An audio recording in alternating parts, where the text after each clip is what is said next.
নমস্কার সবাইকে, সুতোপার ঘরকন্যায় আপনাদের স্বাগত। তো আমি যেদিন এই ভিডিওটি করছিলাম সেই দিনটি ছিল জন্মাষ্টমী। তো সকাল থেকে ঘুম থেকে উঠে থেকেই দেখলাম আকাশ একদম মেঘলা। তো আগের দিনও রাত্রে বৃষ্টি হয়েছে, তো তারপরেও সকালবেলা অনবরত বৃষ্টি হয়েই যাচ্ছিল। তো মোটামুটি 10টা মতন বাজছিল। আমি স্নান টান সেরে আর বাদবাকি যা কাজকর্ম ঘরের ছিল সেগুলো সেরে নিয়ে গোপালকে তুলে ওর জামা কাপড় চেঞ্জ করে ওকে পরিষ্কার পরিচ্ছন্ন করে দিয়ে একটু ভোগ লাগিয়ে দিলাম। তো তারপর আমি বেরিয়ে পড়েছিলাম একটু গোপালের জন্য মিষ্টি আনতে। তো ফল টল আগের দিন ওর বাবা এনে দিয়েছিল। আর আমি এই ঘরে হিয়াকে বলতে যখন এলাম তখন দেখছি যে হিয়া বসে বসে এই ছবিটি আঁকছিল। তো সেদিন কিন্তু বৃষ্টি এক মুহূর্তের জন্য বন্ধ হয়নি। তো এই বৃষ্টির মধ্যেই আমি তাড়াতাড়ি করে রেনকোট পরে গিয়ে ঝপ করে ঠাকুরের মিষ্টি টিষ্টি সব নিয়ে এলাম। তো মিষ্টি টিষ্টি এনে বাড়িতে এসে দেখছি যে হিয়াও স্নান করে নিয়েছে, দিয়ে গুলুকে এরকমভাবে সাজাচ্ছে। তো আমিও জিনিসগুলো ঠাকুর ঘরে রেখে একবার পাশেই দিদিদের বাড়িতে গিয়েছিলাম। তো চুমকি 2-3 বছর আগে এই মাটির গোপালটি নিজের হাতে তৈরি করেছিল। তো ও সেটিরই আজকে অঙ্গরাগ করছে। তো সেটাই দেখার জন্য একবার আমি ওদের বাড়িতে গিয়েছিলাম।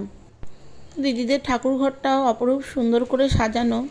আর দিদিদের ঠাকুর ঘরের বারান্দা থেকে আমাদের গোটা পাড়াটা কত সুন্দর লাগছিল, তাই একবার ভিডিওতে একটু ক্যাপচার করেছিলাম। তো তারপর বাড়ি এসে দেখছি যে গুলুকে নাকি গুলুর দিদি রাধা সাজিয়ে ওরা এরকম সমস্ত ফটোশ্যুট টুট সব করছে। তো তা করতে করতেই চলে এসেছিল আমাকে পিঙ্কি হেল্প করতে। তো পিঙ্কিও এদিকে নারকেল কুড়িয়ে নাড়ুর পাক করে নিয়েছে, দিয়ে ও নাড়ু পাকাচ্ছিল। আর আমি এদিকে দুপুরের খাওয়ার ব্যবস্থা করছিলাম। তো সেদিন দুপুরবেলা আর ভাতের পাট একদমই করিনি, একটু ডালিয়া সেদ্ধ করে দিয়েছিলাম, পটল ভাজা, আলু ভাজা আর কুমড়ো ভাজা, সেটাই ওদেরকে আমি ঝপঝপ করে খেতে দিয়ে দিলাম। আর এদিকে পিঙ্কি নাড়ু পাকিয়ে আমাকে তালের লুচির জন্য ময়দা মাখিয়ে দিল। তো ময়দাটা মাখিয়ে দেওয়ার সাথে সাথেই আমি ঝপাঝপ লুচিগুলোকে ভাজতে শুরু করে দিলাম। ও আমার হাতে হাতে একটা একটা করে সব রেডি করে দিচ্ছিল, আর আমি সেগুলো ঝপাঝপ কাজগুলো সেরে নিচ্ছিলাম। তো তারপরেই ওকে বললাম যে তুই তালের বড়ার জন্য ব্যাটারটা তৈরি কর। তো তালের বড়াতে আমি দিয়েছিলাম 500 মতন চিনি, একটা নারকেল কোড়া, 2টো কলা, 250 সুজি আর 500 ময়দা দিয়ে ভালো করে ওটাকে মাখাতে বললাম। তো ঠাকুরের জন্য তালের বড়াটা তুলে নিয়ে আমি তার মধ্যে আবার 150 গ্রাম মতন গোবিন্দভোগ আতপ চাল শুকনোই গুঁড়ো করে দিয়েছিলাম। তো ওটা দিলে কিন্তু তালের বড়াগুলো একটু আলাদাই একটা টেস্ট লাগে। তো বড়াগুলো স্টিম কমিয়ে ভাজতে বসিয়ে তো একবার একটু ছাদে এসেছিলাম তুলসী পাতা নিতে, কেননা গোপালের ভোগ তো তুলসী পাতা ছাড়া অসম্পূর্ণ, সে তো আপনারা সকলেই জানেন। আর তালের বড়াটা একটু কম স্টিমে হলে পরে ভেতর থেকে বেশ ভালো করে জিনিসটা হয়, না হলে কিন্তু একটু কাঁচা কাঁচা ভাব থেকে যায়। তাই তালের বড়াটা করতেও কিন্তু অনেক সময় লাগে। তো আমি এসে দেখলাম কটা তালের বড়া হয়ে এসছে, তো সেগুলোকে আগে আগে তুলে নিচ্ছিলাম। তো তারপরে বাদবাকি তালের বড়াগুলো আবার ভেজে তুলে নিলাম। আর এদিকে মালপোয়া করার জন্য আমি 500 সুজি ভিজিয়ে রেখেছিলাম, তাতে দিয়েছিলাম 250 গ্রাম মতন ময়দা, 250 চিনি, একটু এলাচের গুঁড়ো আর কটা মৌরি। তো এটাও আমি অল্প করে ঠাকুরের জন্য একটু করে নিয়ে এবার চলে গেলাম গোপুকে স্নান করাতে। কেন কি সকালবেলা ওকে আমি শুধু জামা কাপড় ছাড়িয়ে হাত মুখ ধুইয়ে ভোগ দিয়েছিলাম। তো তাই জন্য এবার তাকে স্নান করিয়ে নিচ্ছি ভালো করে, সুন্দর করে ঘি, মধু, দই, দুধ, গঙ্গা জল, তারপরে চন্দন সমস্ত কিছু মাখিয়ে সব দিয়ে সুন্দর করে তাকে স্নান করিয়ে পরিষ্কার পরিচ্ছন্ন করে নিচ্ছিলাম। তো তারপরে আমি গোপুর জন্য নিয়ে এসেছিলাম একটি সুন্দর জামা। তো তারপরে তাকে জামা পরিয়ে সাজুগুজু করিয়ে এরকমভাবে বসিয়ে দিয়েছিলাম। সবাই কমেন্ট করে জানাবেন কেমন লাগছিল আমার গোপু সোনাকে।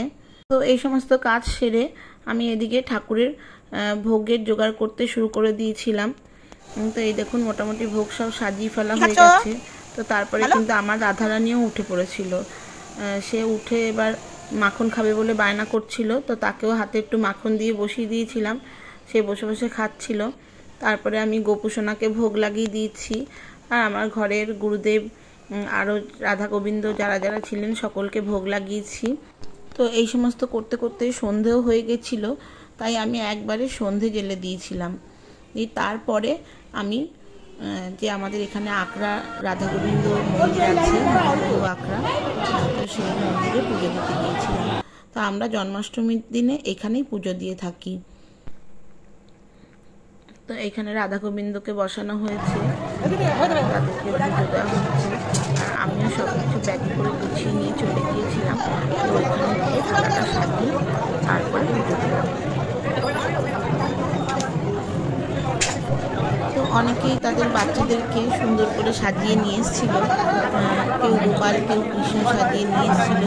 তো খুব সুন্দর লাগছিল দেখতে। আর আপনারা তো আগেও দেখেছেন আমার ভিডিওতে যে মন্দিরটি এত সুন্দর করে সাজানো যে একদমই ইচ্ছা করে না ওখানে গেলে পরে ঝট করে বাড়িতে চলে আসি। তো ঘরে যেহেতু সব কাজ সেরেই গিয়েছিলাম, তাই খানিকক্ষণ ওখানে বসে সময় কাটিয়ে তারপরে কিন্তু আমি বাড়ি ফিরেছিলাম। তো চলুন তাহলে ভিডিওটি আজকে এই পর্যন্তই রইল। ভালো লাগলে একটি লাইক শেয়ার সাবস্ক্রাইব করে অবশ্যই আমার পাশে থাকবেন। আমার যে সকল বন্ধুরা আমার চ্যানেলটিকে সাবস্ক্রাইব করেছেন তাদেরকে অসংখ্য অসংখ্য ধন্যবাদ। আর আমার যে সকল বন্ধুরা আমার চ্যানেলটিকে এখনো সাবস্ক্রাইব করেননি তাদেরকে সাবস্ক্রাইব করে দেওয়ার অনুরোধ রইল। Thank you.